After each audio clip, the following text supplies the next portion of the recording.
പുതിയൊരു വീഡിയോയിലേക്ക് സ്വാഗതം. അടുത്തൊരു വാർത്ത ഹാവി ഹെർണാണ്ടസുമായി ബന്ധപ്പെട്ട ഒരു അപ്ഡേറ്റ് ആണ്. കഴിഞ്ഞ സീസണിൽ ജംഷഡ്പൂർ FC സെമി ഫൈനൽ വരെ എത്തുന്നതിൽ പ്രധാന പങ്കുവച്ച താരങ്ങളിൽ ഒരാളാണ് ഹാവി ഹെർണാണ്ടസ്.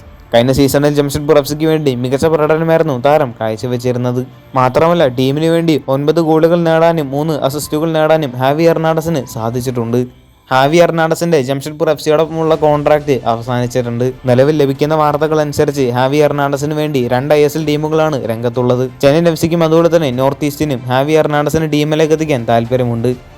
മാത്രമല്ല ട്രാൻസ്ഫർ മാർക്കറ്റ് ഇന്ത്യ അടക്കമുള്ള മാധ്യമങ്ങൾ ഈ ഒരു വാർത്ത റിപ്പോർട്ട് ചെയ്തിട്ടുമുണ്ട്. താരം ചെന്നൈ FCയിലേക്ക് പോകാനാണ് ട്രാൻസ്ഫർ മാർക്കറ്റിൽ കൂടുതൽ ചാൻസ് കാണിക്കുന്നത്. അതുകൊണ്ട് തന്നെ ചെന്നൈ FCക്ക് ഹാവി ഹെർണാണ്ടസിനെ ടീമിലേക്ക് എത്തിക്കുക എന്നുള്ളത് അത്ര എളുപ്പമായിരിക്കില്ല. എന്നിരുന്നാലും ഇതിൽ ഏത് ISL ടീമായിരിക്കും ഹാവി ഹെർണാണ്ടസിനെ ടീമിലേക്ക് എത്തിക്കുക എന്നൊക്കെ കാത്തിരുന്ന് തന്നെ കാണാം. അടുത്തൊരു വാർത്ത, അങ്ങനെ കേരള ബ്ലാസ്റ്റേഴ്സ് ടീമിൽ നിന്നും ഒരുപാട് പേരാണ് വിടവാങ്ങിയിരിക്കുന്നത്. കേരള ബ്ലാസ്റ്റേഴ്സിന്റെ താരങ്ങളായിട്ടുള്ള പെപ്ര, ഇഷാൻ പണ്ഡിത, കമൽജിത് സിംഗ് എന്നീ താരങ്ങളെല്ലാം ബ്ലാസ്റ്റേഴ്സ് വിട്ടിട്ടുണ്ട്. മാത്രമല്ല ഈ താരങ്ങളെല്ലാം കേരള ബ്ലാസ്റ്റേഴ്സ് ക്ലബ്ബ് വിട്ടതിന്റെ ഒഫീഷ്യൽ പ്രഖ്യാപനമെല്ലാം പുറത്തുവിട്ടിട്ടുണ്ട്.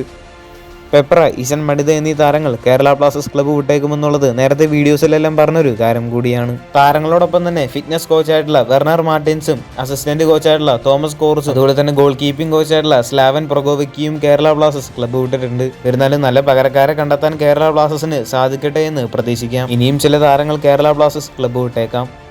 അടുത്തൊരു വാർത്ത ബിപിൻ സിംഗുമായി ബന്ധപ്പെട്ട ഒരു അപ്ഡേറ്റ് ആണ്. നേരത്തെ വീഡിയോസിലെല്ലാം പറഞ്ഞൊരു കാര്യമാണ് ബിപിൻ സിംഗിനെ ഈസ്റ്റ് ബംഗാൾ സൈൻ ചെയ്തു എന്ന്. അങ്ങനെ ഇപ്പോൾ മാർക്കസ് മെർഗ്ലാവോ ഉറപ്പിച്ചു പറഞ്ഞിരിക്കുകയാണ് ബിപിൻ സിംഗിനെ ഈസ്റ്റ് ബംഗാൾ സൈൻ ചെയ്തു എന്നുള്ളത്. ഈ ഒരു ഡീൽ ഇപ്പോൾ കംപ്ലീറ്റ് ആയിട്ടുണ്ട്. ഈസ്റ്റ് ബംഗാളിന്റെ ഭാഗത്തുനിന്ന് ഒഫീഷ്യൽ പ്രഖ്യാപനം ഉടൻ തന്നെ പുറത്തു വരുന്നതായിരിക്കും. കൂടുതൽ ISLുമായിട്ടും കേരള ബ്ലാസ്റ്റേഴ്സുമായിട്ട് ബന്ധപ്പെട്ട വാർത്തകൾ അറിഞ്ഞായിട്ട് ചാനൽ സബ്സ്ക്രൈബ് ചെയ്യുക. അടുത്തുള്ള ബെല്ലൈക്കൺ ഓൾ ഓപ്ഷൻ ചെയ്യാൻ മറക്കരുത്. അടുത്തൊരു വീഡിയോ ആയിട്ട് നമുക്ക് വീണ്ടും കാണാം.